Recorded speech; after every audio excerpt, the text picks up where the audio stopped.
2021년 7월 18일 길가온교회 주일예배 말씀입니다. 오늘 본문은 예레미야 20장 7절에서 18절까지 말씀입니다. 우리 같이 봉독하겠습니다. 여호와여, 주께서 나를 권유하심으로 내가 그 권유를 받았사오며 주께서 나보다 강하사 이기셨으므로 내가 조롱거리가 되니 사람마다 종일토록 나를 조롱하나이다. 내가 말할 때마다 외치며 파멸과 멸망을 선포하므로 여호와의 말씀으로 말미암아 내가 종일토록 치욕과 모욕거리가 됨이니이다. 내가 다시는 여호와를 선포하지 아니하며 그의 이름으로 말하지 아니하리라 하면 나의 마음이 불붙는 것 같아서 골수에 사무치니 답답하여 견딜 수 없나이다. 나는 무리의 비방과 사방이 두려워함을 들었나이다. 그들이 이르기를 고소하라, 우리도 고소하리라 하오며 내 친한 벗도 다 내가 실족하기를 기다리며 그가 혹시 유혹을 받게 되면 우리가 그를 이기어 우리 원수를 갚자 하나이다.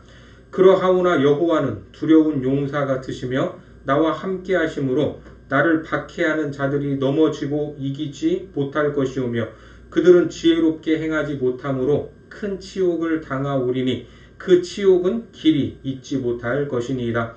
의인을 시험하사 그 폐부와 심장을 보시는 만군의 여호와여, 나의 사정을 주께 아뢰었사온즉 주께서 그들에게 보복하심을 나에게 보게 하옵소서. 여호와께 노래하라. 너희는 여호와를 찬양하라. 가난한 자의 생명을 행악자의 손에서 구원하셨음이니이다. 내 생일이 저주를 받았다면, 나의 어머니가 나를 낳던 날이 복이 없었다면, 나의 아버지에게 소식을 전하여 이르기를 당신이 등남하였다 하여 아버지를 즐겁게 하던 자가 저주를 받았다면 그 사람은 여호와께서 무너뜨리시고 후회하지 아니하신 성읍같이 되었다면 그가 아침에는 부르짖는 소리, 낮에는 떠드는 소리를 듣게 하였다면 좋을 뻔하였나니 이는 그가 나를 태에서 죽이지 아니하셨으며 나의 어머니를 내 무덤이 되지 않게 하셨으며 그의 배가 부른 채로 항상 잊지 않게 하신 까닭이로다. 어찌하여 내가 태에서 나와서 고생과 슬픔을 보며 나의 날을 부끄러움으로 보내는고 하니라. 오늘은 그래도 가야 할 소명의 길이라는 제목으로 하나님 말씀 전하겠습니다. 예레미야 18장에서 20장은 예레미야의 8번째 설교로 우리가 많이 들어봤던 토기장이 비유가 나오는 18장, 그리고 깨진 옹기 비유라고 불리는 19장의 두 비유를 통해 온 우주 역사에 대한 이 하나님의 절대 주권을 선언하고 있습니다. 그리고 당시 하나님 앞에서 악을 행하는 유다에 대한 심판까지 같이 선언하고 있습니다.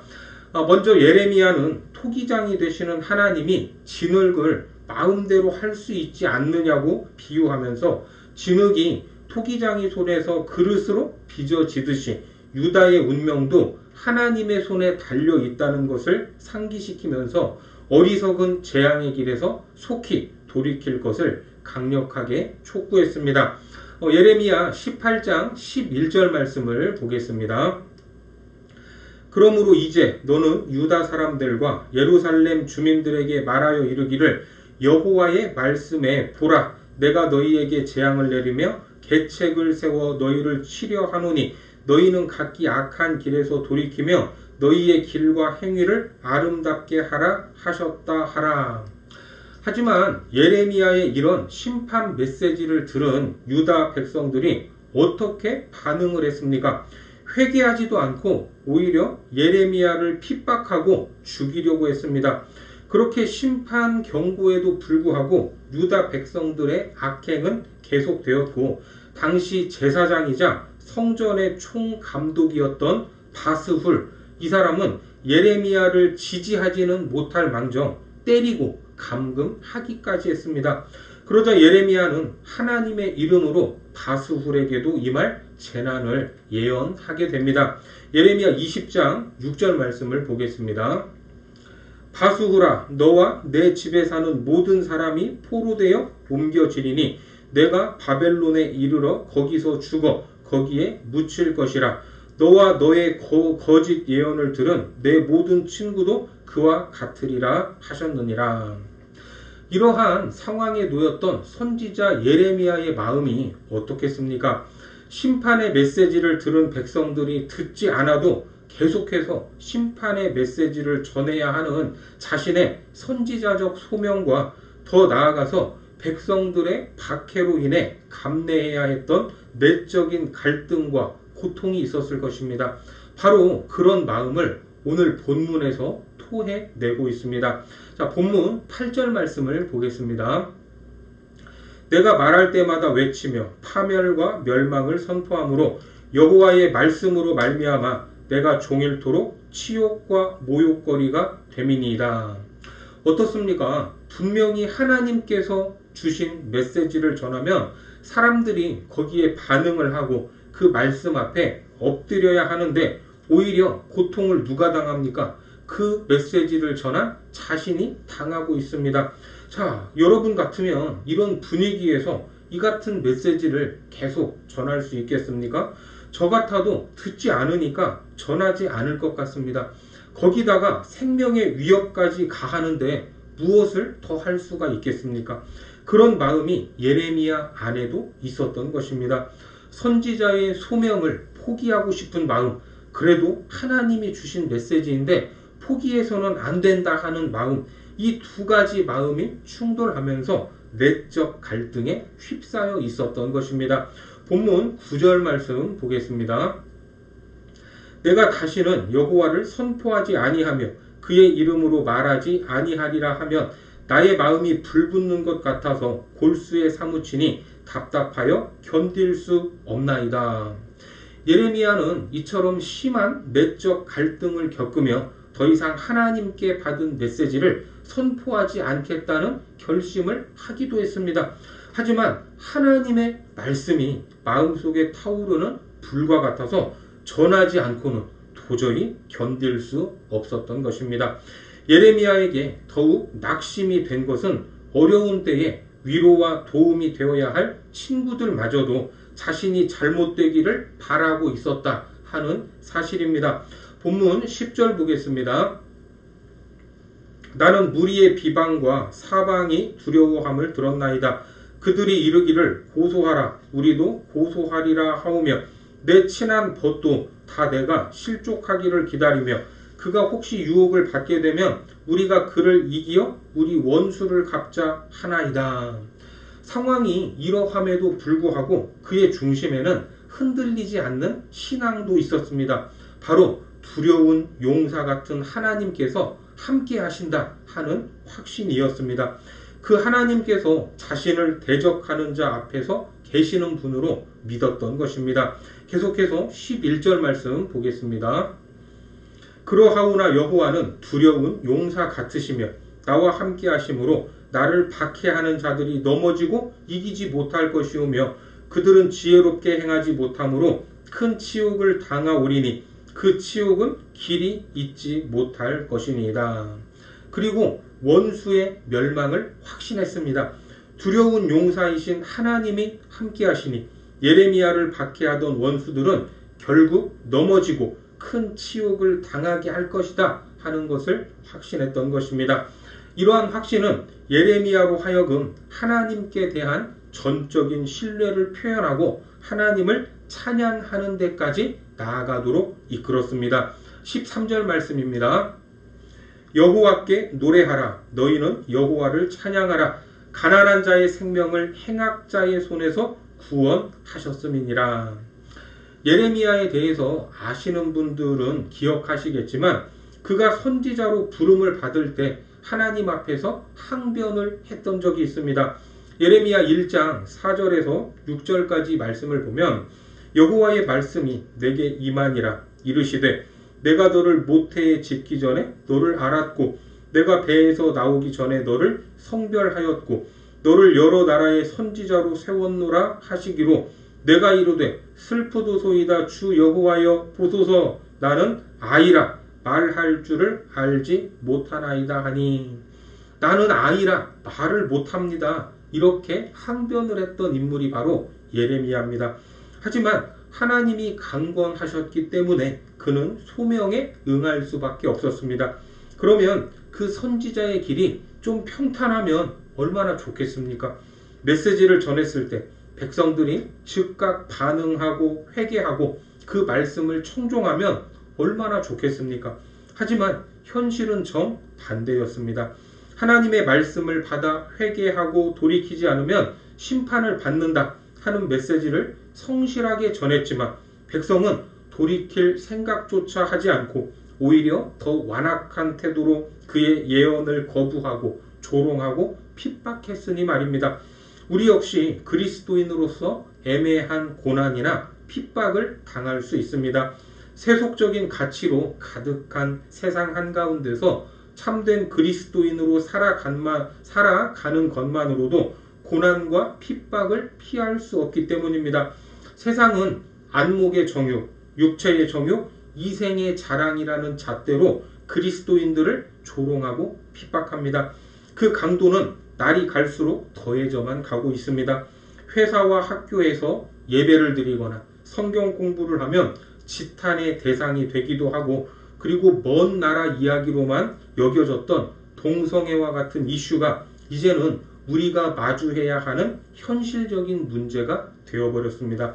그래서 교회적으로 차별금지법이나 평등법에 반대하기도 합니다. 실제 구약의 선지자들, 신약의 사도들, 초대교회 성도들도 고난과 핍박 한가운데 늘 놓여 있었습니다. 하나님을 향한 반역과 불순종을 일삼는 사람들은 하나님의 사람들뿐만 아니라 심지어는 하나님이신 예수 그리스도까지 핍박하며 십자가에 못 박아 버린 곳, 그곳이 바로 세상입니다. 이런 현실을 보면 하나님이 아무런 힘도 능력도 없는 것처럼 보이고 하나님이 계시지 않는 것 아닌가 하는 생각까지 들 수도 있습니다. 하지만 그렇지 않습니다. 하나님은 언제나 우리와 함께 하시는 분입니다. 이것이 우리에게 소망과 위로가 되는 것입니다. 이사야 43장 2절에서 이렇게 약속하고 있습니다. 내가 물 가운데로 지날 때에 내가 너와 함께 할 것이라. 강을 건널 때에 물이 너를 침몰하지 못할 것이며 내가 불 가운데로 지날 때에 타지도 아니할 것이요 불꽃이 너를 사르지도 못하리니. 얼마나 놀라운 약속입니까? 그리스도인들은 고난과 핍박에 우리의 시선을 집중하는 것이 아니라 그 너머에 함께하고 계시는, 도우시고 계시는 하나님을 바라봐야 하는 것입니다. 하지만 연약한 인생들이기에 금세 결단했다가도 금세 나약해질 때가 있습니다. 예레미야 선지자도 그랬습니다. 급격한 감정의 변화를 보이고 있는데 심한 내적 갈등에도 하나님을 더욱 신뢰하게 되었다고 고백을 해놓고서 확신에 가득 찼던 앞부분과 달리 자신의 생일이 저주를 받았어야 하고 자신이 태어난 것을 전한 자도 저주를 받았어야 된다, 이렇게 말하고 있습니다. 본문 14절과 15절 말씀 보겠습니다. 내 생일이 저주를 받았다면 나의 어머니가 나를 낳던 날이 복이 없었다면 나의 아버지에게 소식을 전하여 이르기를 당신이 등남하였다 하여 아버지를 즐겁게 하던 자가 저주를 받았다면. 이게 무슨 말입니까? 선지자가 당하는 고통의 깊이가 얼마나 깊은가 하는 것을 가늠할 수 있습니다. 심지어 태에서 죽지 않은 것까지 한탄을 하면서 자신의 삶을 불평하기도 합니다. 본문 17절 말씀입니다. 이는 그가 나를 태에서 죽이지 아니하셨으며 나의 어머니를 내 무덤이 되지 않게 하셨으며 그의 배가 부른 채로 항상 잊지 않게 하신 까닭이로다. 소명을 외면하고 침묵하고 있자니 마음속에서 불타올라 견딜 수 없었고 또 그 사명을 수행하자니 그로 인한 고통이 너무나도 극심했던 것입니다. 이런 상황에서 그는 심지어 자신이 태어나지 않았다면 이러한 모든 갈등에서 벗어날 수 있을 것이라 하는 이런 극단적인 생각까지 했던 것입니다. 이것은 욥기 3장에 나오는 욥의 탄식과 매우 유사한데, 욥이 원인 모를 고난으로 자신의 출생을 저주했다면 예레미야는 감당하기 힘든 소명으로 인해 자신의 출생을 저주하고 있는 것입니다. 그러니까 하나님의 선지자로서 소명의식을 떨칠 수 없기 때문에 괴로웠고, 또 마주하는 고난 앞에서 괴로워할 수밖에 없는 연약한 인간으로서 가질 수밖에 없는 고뇌였던 것입니다. 하지만 결론은 자신이 하나님의 은혜가 없이는 도무지 이 모든 일을 감당할 수 없다는 그런 고백이기도 합니다. 그것이 바로 우리가 받은 소명인 것입니다. 소명은 영어로 vocation이라는 말인데, 이 소명의 라틴어 어원이 보이스입니다. 이 보이스에서 소명이라는 vocation이 나왔습니다. 그러니까 소명이 무엇입니까? 내가 추구해야 할 목표가 아니라 나를 창조하시고 이 땅에 보내신 분으로부터 들어야 할 보이스, 소리인 것입니다. 우리가 많이 들어봤던 죄, 이 죄를 뜻하는 헬라어가 하마르티아인데, 이 의미가 무엇이죠? 관역을 빗나가다, 잃어버리다 라는 뜻을 가지고 있습니다. 그러므로 죄는 관역에 적중하지 못하는 삶, 혹은 마땅히 걸어가야 할 길에서 벗어난 삶을 죄라고 볼 수 있는 것입니다. 이것을 더 확장하면 우리를 창조하시고 부르신 하나님의 뜻에서 멀어지는 삶, 그것이 바로 죄악된 삶인 것입니다. 하나님이 우리를 선택하시고 부르시고 구원해 주신 이유가 무엇일까? 그것은 하나님의 일을 함께 하자는 초대인 것입니다. 그래서 성숙한 신앙인은 자신을 향한 하나님의 부르심이 무엇인지 계속해서 물어야 합니다. 그때 하나님의 부르심이 자신의 뜻과 다르다고 할지라도 그분의 뜻 안에 자신을 굴복시키고 순종할 줄 알아야 합니다.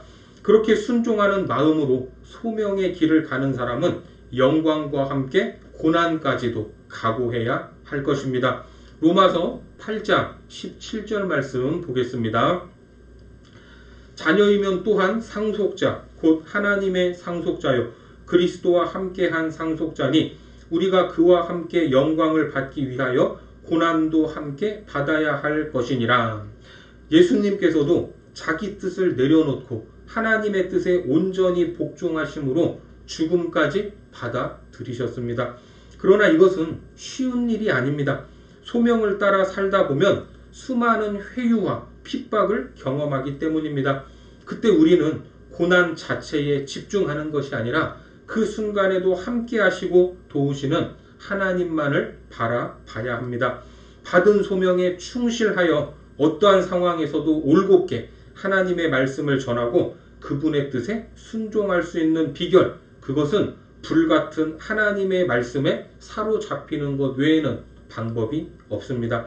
우리는 항상 하나님의 부르심을 확신하면서 내 힘이 아닌 그분의 은혜로 소명을 감당해야 합니다. 그래서 고린도전서 15장 10절에서 이런 고백을 하죠. 그러나 내가 나 된 것은 하나님의 은혜로 된 것이니 내게 주신 그의 은혜가 헛되지 아니하여 내가 모든 사도보다 더 많이 수고하였으나 내가 한 것이 아니요 오직 나와 함께 하신 하나님의 은혜로라. 그렇습니다. 사도 바울도 하나님의 은혜를 구하고 그 은혜를 힘입어 모든 것을 감당했노라, 이런 고백을 하고 있습니다. 갈수록 믿음으로 살아가는 것이 힘들어질 수밖에 없지만 우리 각자에게 주신 소명을 확신하여 고난 앞에도 낙심하지 않기를 바랍니다. 오히려 그 순간에도 항상 함께 하시며 도우시는 하나님을 바라보고 그 하나님의 뜻에 나를 복종할 수 있는 은혜를 구하는 이 시대의 소명자로 여러분 모두가 서시기를 주님의 이름으로 축원합니다. 기도하겠습니다. 하나님, 예수 그리스도 안에서 구원을 받은 우리 모두는 소명을 받은 자들임을 고백합니다. 가정에서, 학교에서, 직장에서 우리 삶의 모든 순간마다 믿음으로 살고 말씀에 순종하는 삶이 결코 쉽지 않음을 보게 됩니다. 심지어는 믿음 때문에 조롱을 받고 불이익을 얻을 때도 있습니다.